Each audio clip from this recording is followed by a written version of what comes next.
1868 in Texas.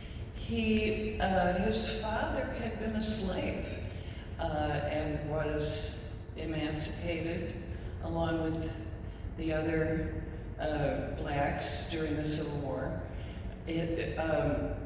A biography that I read said his father was an ex-slave and fiddler.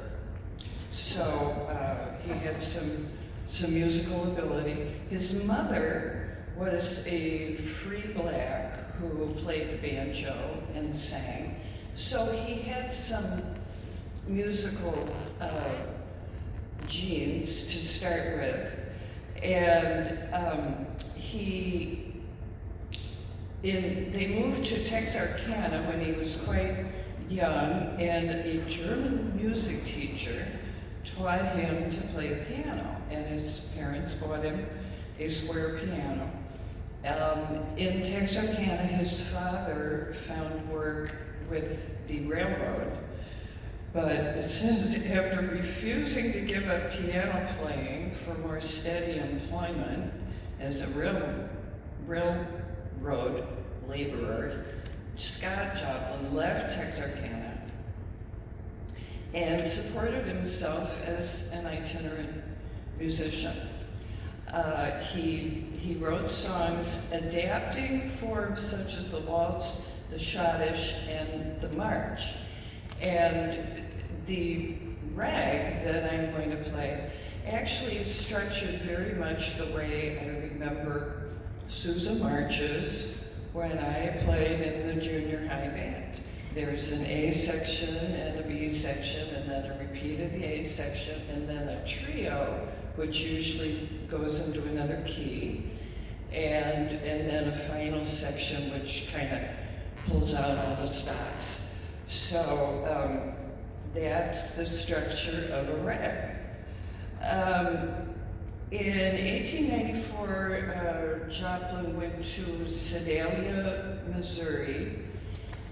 In Sedalia, there was a newly formed school called the George R. Smith College for Negroes. And he studied there, and that was where he learned about music notation. He was playing all these ragged rhythms, but wasn't really sure how to write them down. So he learned this in the college.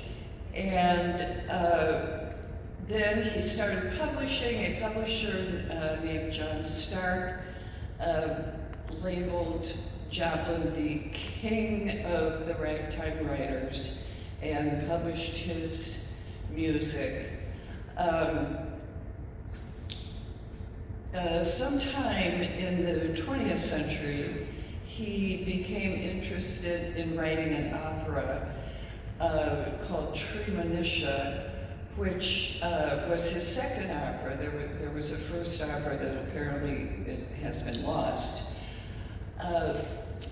In Treemonisha, he hoped to show that ragtime, or Negro music, as he referred to it, was serious, legitimate music. And he also, with the plot of Treemonisha, wanted to show, the plot is that the title character is educated. They're black, all the characters are black, but she is educated, and so she leads her community away from superstition and into literacy and hard work.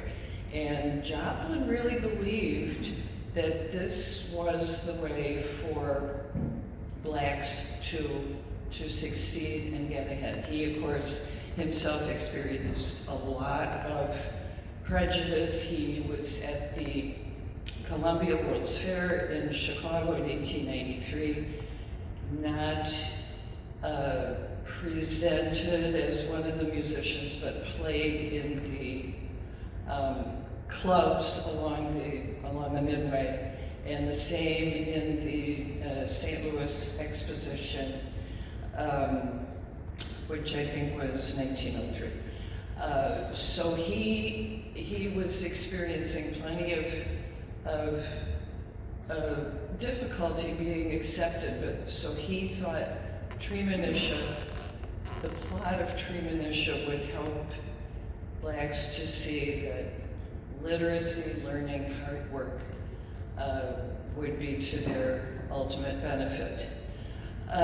He could not find any financial backing for his opera, and the only performance of it he ever saw was just kind of a rehearsal without staging, only piano. He never orchestrated it, and that was a great disappointment to him, and really broke him, and he ended up dying a very disappointed and penniless man. Now I'm going to play Elite Syncopations, which was published in 1902.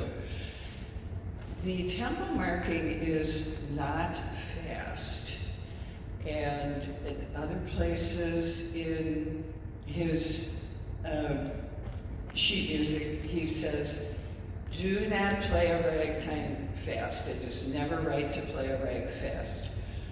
However, he did not make any recordings, but he did make some piano rolls. And these have been transferred to CD, and if you listen to those, he's going pretty fast. But I'm not going to go fast. I'm going to read his admonition. So this is Elite Syncopations.